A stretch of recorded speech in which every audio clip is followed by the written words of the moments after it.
আসসালামু আলাইকুম রহমতুল্লাহ। প্রিয় দর্শক, কেমন আছেন? আশা করি ভালো আছেন। প্রিয় দর্শক, সরকারি চাকরিজীবীদের জন্য জরুরি নির্দেশনা।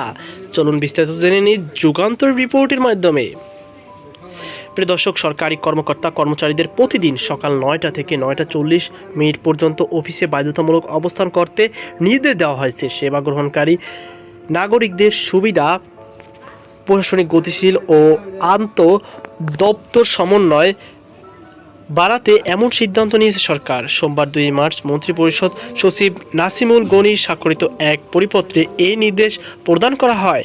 পরিপত্রে উল্লেখ করা হয়, অনেক ক্ষেত্রে দেখা যায় যে কর্মকর্তা ও কর্মচারীরা অফিসে আসার পথে বিভিন্ন ব্যক্তিগত বা দাপ্তরিক কর্মসূচিতে, যেমন সেমিনার, প্রশিক্ষণ বা ব্যাংক, হাসপাতাল গমন অংশ নেওয়ার কারণে নির্ধারিত সময়ে উপস্থিত থাকেন না।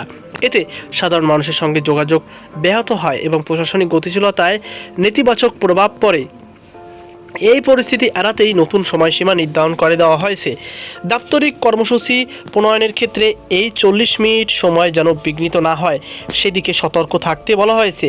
ওই নির্দেশনার বাইরেও রাখা হয়েছে শিক্ষা প্রতিষ্ঠানের শিক্ষক, হাসপাতাল ও জেলখানার মতো জরুরি সেবায় রোস্টার ডিউটিতে নিয়োজিত কর্মী এবং আইন শৃঙ্খলা রক্ষা বাহিনীর সদস্যদের। এছাড়া ভিআইপি প্রোটোকল বা আকস্মিক বড় কোনো দুর্ঘটনা মোকাবেলার মতো জরুরি প্রয়োজনে এই নিয়ম শিথিলযোগ্য হবে।